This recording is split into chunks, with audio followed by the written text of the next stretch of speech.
Right, I wanted to talk about second cropping potatoes today. We're in July, and August is a good time. Early August is a good time to plant your second cropping potatoes. And all they are is a crop to follow on from your main plantings, which you probably did in the spring, in March, April.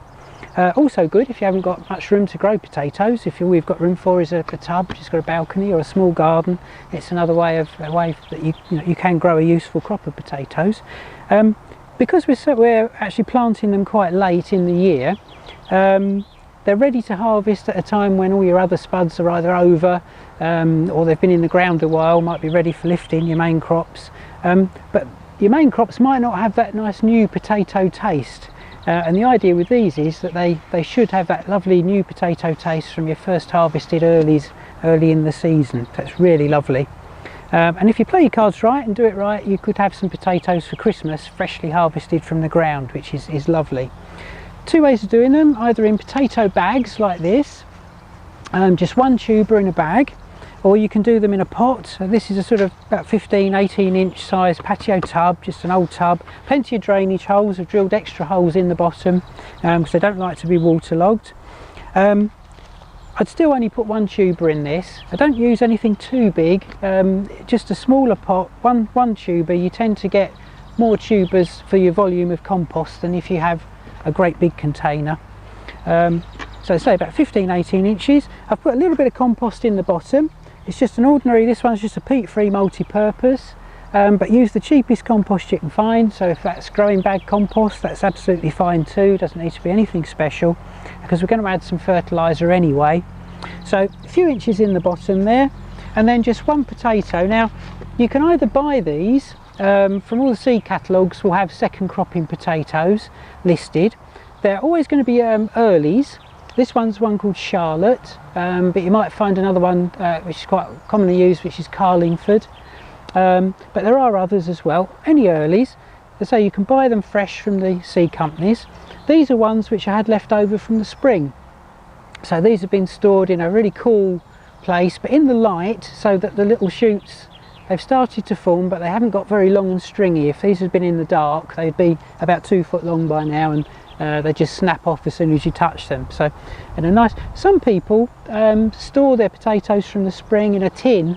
You can do it just in like an old Quality Street tin, something like that, in a bit of dry sand. Seal it up with some waterproof tape and bury it, and that also works quite well. But these have been in a north-facing window, very cool but light. So just one tuber. If you've got a lot of shoots on there, you don't have to keep them all. You could rub one or two of them off. I don't normally worry about that. I let the shoots grow, but you can do if you've got a lot of shoots coming from the spud. And then just in the middle of the pot, as I say, only a few inches of compost in the bottom of the pot, and then just cover it up, cover the tuber up, a bit more compost, perhaps another couple of inches over the top. Then what I like to do, because they are greedy plants, they like lots of fertiliser, lots of water, especially when you're growing them in pots, is to get some potato fertiliser, or you could just use Grow More or chicken manure pellets if you wanted to. But this is the proper potato feed, and just a handful of that, or a small handful of that, over the top. A little bit more compost to cover up the fertiliser, so another inch or so of compost. You can do one or two things now. You could, if you wanted to, just fill the whole pot, give it a good water and leave it at that. But what I like to do is just cover the tuber like that, let them grow through, and then once the shoots are nearly reaching the top, which is very quickly at this time of year, they grow very, very fast, just fill up the rest of the pot with more compost right up to the brim, like we've got here.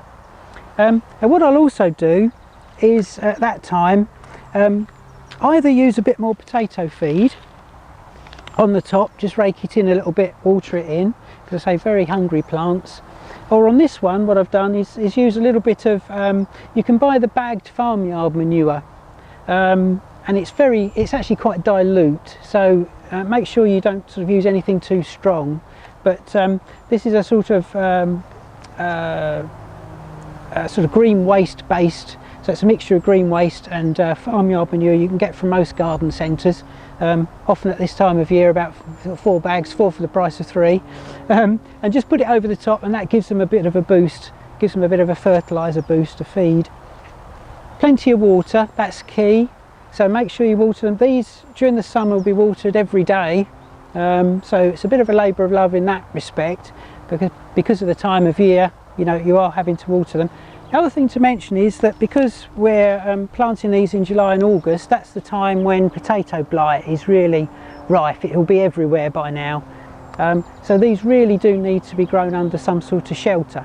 This has been grown in a polytunnel, could be a greenhouse, could be a mini greenhouse. If you've got anything that just covers them, even a carport is better than nothing, something like that, just to help stop the spores which tend to blow around in the wind and come down in the rain onto the leaves, just keeps the blight spores off a little bit.